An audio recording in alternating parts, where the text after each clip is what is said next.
Welcome viewers. இன்னைக்கு கர்னல்னா என்னன்னு பார்க்க போறோம். ஸோ கர்னல்ன்றது ஒரு மேத்தமெட்டிக்கல் ட்ரிக். நம்ம டேட்டாவ சிம்பிள் ஸ்பேஸ்ல செப்பரேட் பண்ண முடியலன்னா, கர்னல் யூஸ் பண்ணி ஹை டைமென்ஷன் ஸ்பேஸ்க்கு கன்வெர்ட் பண்ணுவோம். அப்புறம் ஈஸியா நம்மளால செப்பரேட் பண்ண முடியும். ஓகேங்களா? ஸோ சிம்பிளா சொல்லணும்னா, டேட்டா ஸ்ட்ரைட் லைனா செப்பரேட் ஆகல அப்படின்னா, கர்னல் யூஸ் பண்ணி அத கர்வா செப்பரேட் பண்ணுவோம். ஓகேங்களா?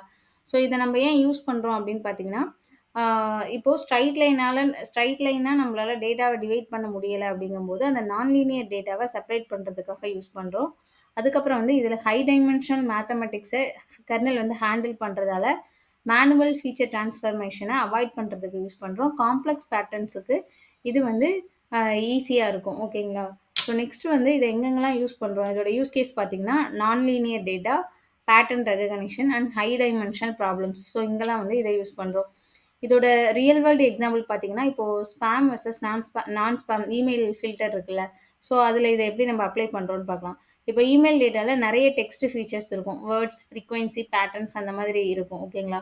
ஸோ, இத வந்து நம்ம ஒரு ஸ்ட்ரெய்ட் லைன்ல நம்மளால இத வந்து எடுத்துட்டு வர முடியாது.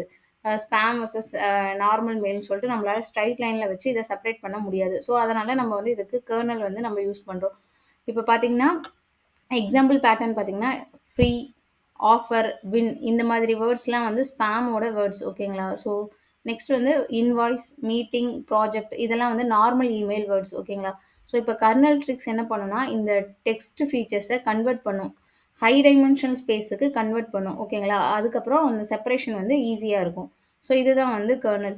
ஸோ இதோட டைப்ஸ் ஆஃப் கர்னல் பார்த்தீங்கன்னா, லீனியர், பாலினாமியல், ஆர்பிஎஃப் இல்லன்னா காஷியன்னு சொல்லலாம். அதுக்கப்புறம் சிக்மாய்டு. ஸோ இதெல்லாம் வந்து இதோட கர்னல்ஸோட டைப்ஸ் ஓகேங்களா? ஸோ அதுக்கப்புறம் இது ரியல் வேர்ல்ட்ல எங்கெங்கலாம் யூஸ் ஆகுதுன்னு பார்த்தீங்கன்னா, face recognition, spam detection, fraud detection, அப்புறம் medical diagnosis classification, so hospital diagnosis system இங்கலாம் வந்து இது யூஸ் ஆகுது. இன்னொரு சிம்பிள் ஸ்டோரி மாரி சொல்லணும்னா, இப்போ ஃப்ரெண்ட்ஸ் வந்து நெறைய பேர் வந்து ஒரு கிரவுண்ட்ல விளையாடிட்டு இருக்காங்க. நம்ம வந்து செப்பரேட் பண்ணணும் அவங்கள. பாய்ஸ் தனியா, கேர்ள்ஸ் தனியா. ஒரு ஸ்ட்ரைட் லைன்ல இருக்கும்போது அவங்க மிக்ஸ் பண்ணி இருப்பாங்க. அவங்கள வந்து நம்மளால செப்பரேட் பண்ண முடியாது. ஸோ ஒரு சர்க்கிளா வந்து அவங்க நின்னாங்க அப்படின்னா, அப்போ வந்து ஒரு குரூப்பா இருக்காங்கல்ல. ஸோ அப்போ வந்து கிளியரா இருக்கும். நம்மளால வந்து ஈஸியா வந்து ஸ்ப்ளிட் பண்ண முடியும். ஸோ கர்னல்ன்றது ஒண்ணும் இல்ல. கர்னல் ட்ரிக்ன்றது ஒரு சர்க்கிள் லாஜிக் தான் ஓகேங்களா? ஸோ இந்த வீடியோ உங்களுக்கு பிடிச்சிருந்தா மறக்காம என்னோட சேனல லைக் பண்ணுங்க. உங்க ஃப்ரெண்ட்ஸுக்கு ஷேர் பண்ணுங்க. Machine learning and deep learning concepts தமிழ்ல நீங்க தெரிஞ்சுக்கணும்னா மறக்காம என்னோட சேனல சப்ஸ்கிரைப் பண்ணுங்க. தேங்க்ஸ் ஃபார் வாட்சிங்.